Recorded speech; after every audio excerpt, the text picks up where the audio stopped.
All right, guys.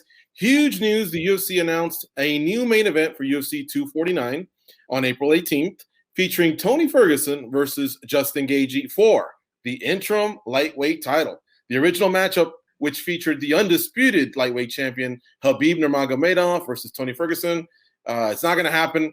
Nurmi's out. He's scratched due to travel restrictions in Russia that did not allow Nurmagomedov to compete. So let's hear your thoughts on the matchup and your thoughts on the fact that it's for the interim title. 3 minutes on the clock. Goes. Well, look, I mean, as far as who they gave it to, they got the right guy in Justin Gaethje. I mean, this is a guy who rises to the level of the occasion and the opponent. And if we take those parameters, man, this is probably one of the biggest fights the UFC is ever going to do under these type of situations against one of the most intense individuals in Tony Ferguson. So as far as the guy that they have, perfect guy. The only problem I have here is the interim belt. I think all it does is just create more confusion to confusing times that we already have for fans out there. I mean, when you think about it, Tony Ferguson's going to be, he could possibly be the first guy to be like a champ interim and not have a full title. So, I mean, that's a very confusing situation to have to deal with. I understand why the UFC is doing it. They're creating storylines and that makes a little sense on their end, but on the fans' end, it doesn't make any sense at all. And so normally when you see these situations, you're used to hearing about an injury or something that can prevent the champion from competing. But we all know why the champion can't compete. And we know it just comes down to a little bit of a timetable. And he's been very clear, Khabib has, about being able to come back once Ramadan's over. He just needs a little time and he's right back at it. And I believe him. So interim, I just think it's confusing. All right. How about you, Mike Bohn? Tell me a little bit about your reaction to the fight, with Gaethje stepping in and also for it be for an interim belt. Yeah, I think in terms of the actual fight, this was definitely the best option. I mean, you could tell me any day of the week, Tony Ferguson is going to fight Justin Gaethje, and I'm going to lose my mind. I mean, that's about as good of a fight in as good of a division as you can get in this entire sport. It's just the entire circumstance of it, the conditions and everything, not ideal with everything that's going on, assuming this fight does in fact come to fruition. So that side of it, a little disappointing. You're going to wonder, no matter how good the fight ends up being, in the back of your mind, like, oh, how prepared really were these guys? Tony Ferguson, of course, has had notice for this date, not the opponent, for a very long time at this point. Whereas Gaethje, it seems like maybe he's known he could be an option here for a couple weeks now. It sounds like he said yes last week. So I think he's had it in his mind. Even going back a few months, we know that this fight between Khabib and Tony Ferguson could have fallen apart. We didn't know it was going to be these exact circumstances, but we knew there was a possibility this could happen. So Gaethje, I think, has had in his mind he could potentially be fighting Khabib or Ferguson. If you bring in the interim title aspect of it, I'm not surprised at all. I said on our live chat with John Morgan that we did last week, if they do find a main event for this card, there's going to be a title on the line. The UFC with their pay-per-view, their number of events, they almost always create a interim title in these type of situations or put a belt on the line. So I think it's not surprising in that aspect. And, as bad as it sounds for Khabib and him having to have another interim title in this division, it's going to be probably a year between fights for him by the time he gets back. So I'm not surprised they put an interim title in place.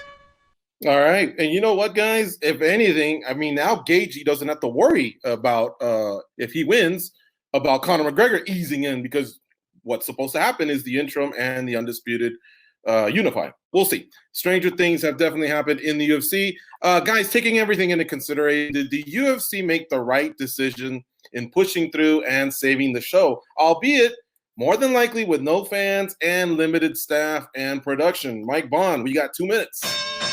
It's tough. We're sitting here right now and we are acting like this event is going to happen. So in that sense, assuming they're able to pull this off, the proper safety precautions are put in place and everything, I guess it's okay. But we just need those assurances that they're going to be taking every possible measure to make sure that all the staff, all the fighters, all the corners, everyone who is within the vicinity of this fight night are, not in a position where this could be, contracting the virus, spreading the virus, any of that stuff. So on that side of it, definitely a little bit, to some thoughts to be had there with all that. But, if they're able to make this event go off, I guess it's going to be, something to give the sports world an opportunity to look at. It's going to be, all the headlines are going to be about UFC. So from the UFC's selfish perspective, I'm sure they're happy about it, but I'm still not 100% confident we see this fight things are rapidly changing across the world with this situation. They could fly everyone in on the Tuesday of fight week, and there is no guarantee on that Saturday night we still get the fight. So I think very much this whole situation is still in limbo. All right. How about you, Goze? Your thoughts on this?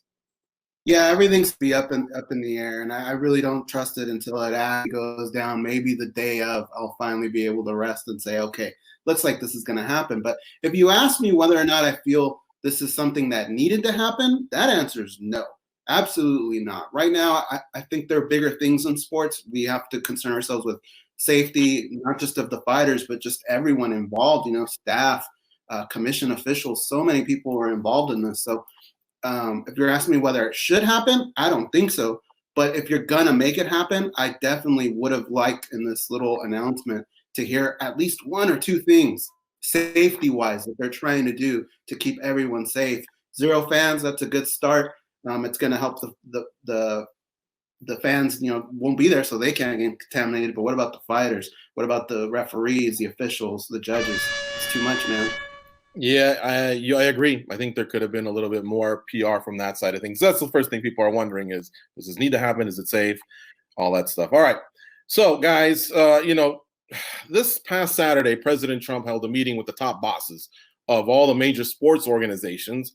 Later during that day, when he addressed, the nation or the world, I guess, in his press conference, he shared, the fact he shared this with everybody that he wanted sports to come back soon.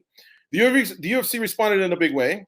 Do you see the other sports leagues taking a cue from the UFC and coming back sooner rather than later?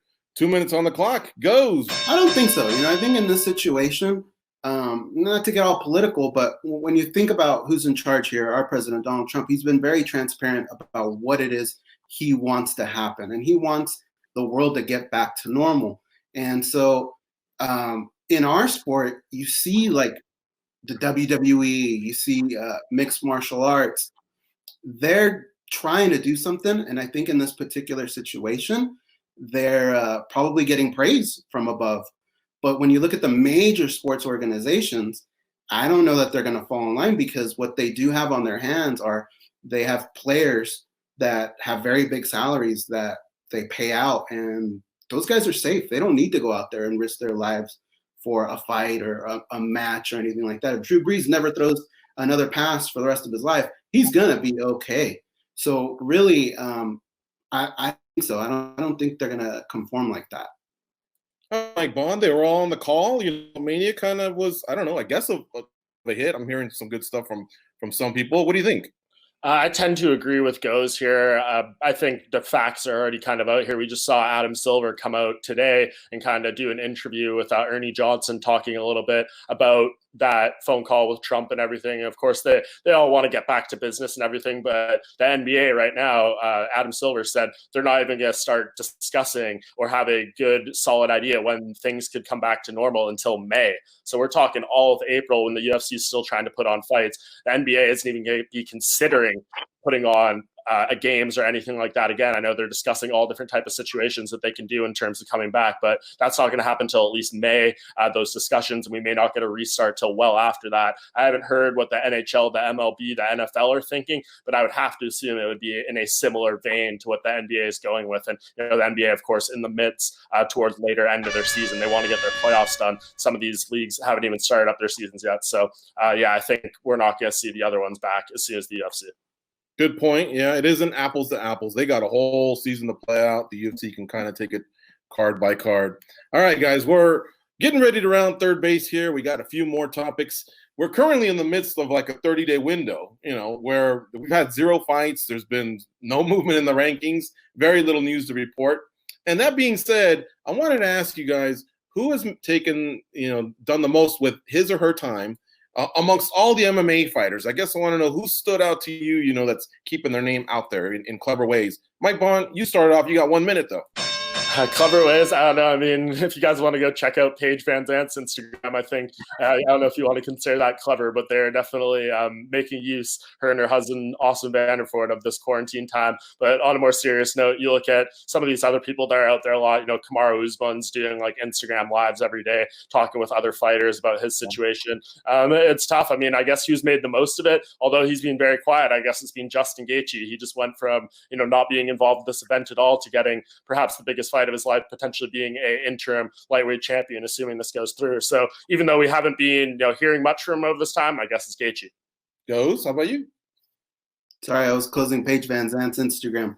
My guy for sure is Gilbert Burns here. Okay, look, ever since Quintet, all right, we spoke to him. We asked him, who do you want next? He said, give me Damian Maia. And that came to fruition. And from there, it seems like he's just been able to take control of his own career. He's the name that's been associated with a lot of other names. He throws his name in the hat anytime, any place. He's been coming at Tyron Woodley. I really like what this guy has done. And the thing is, when you mix in the grappling world and mixed martial arts, he's been getting it done. All right, Gilbert Burns for you. Gilbert Burns for you. We are running a bit over here. And let me throw in one in the hat, too, as well. I think Henry Cejudo definitely deserves a shout-out. All right, guys. Prior to today, MMA was at a standstill with the threat of COVID-19 still in the air. Now would be a good opportunity maybe for the UFC to make some changes, I guess. What do you guys think behind the scenes? Maybe add a class, subtract a class. I don't know. Change the walk-ins, maybe come down a ramp. We'll start out. We have 1 minute total. Goze, you go first. Tell me what you think here. I think this is absolutely the time. If you're going to do something like that, now is the time. You come back and you introduce it almost as a rebirth. I hope they don't get rid of 125, but if they were going to do it, now would be the time. If you're going to introduce 165, same thing. If you're Dana White, you say, hey, you guys backed me into a corner. These are weird times. I'm giving the fans what they want. Here you go. Here's your 165. But the one thing that I would like to see, I want to go back to 3 rounds, unless it's a number 1 contender match or for a championship fight. I don't want to see these guys put so much miles on their body. Mike Bohn?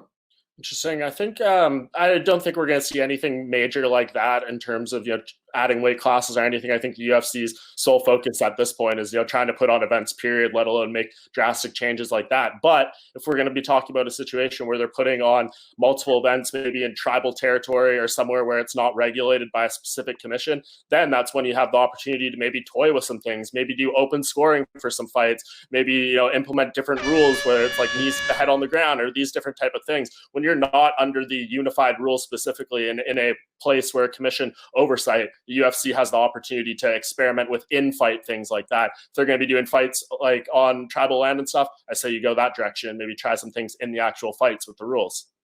Good stuff, guys. All right. Shout out to Mike Bohn for stepping in. John Morgan will be back next week. Goze, great job as always. But the MVP, of course, is cold coffee in the background. That's all the time we have for today. We'll be back in 7 days to discuss all the big news of the week here on the Spinning Back Clique. Hey sports fans, if you want to see more videos like this, check out some of our other ones right here. And if you like what you see, hit the subscribe button and stick around for more from USA Today Sports.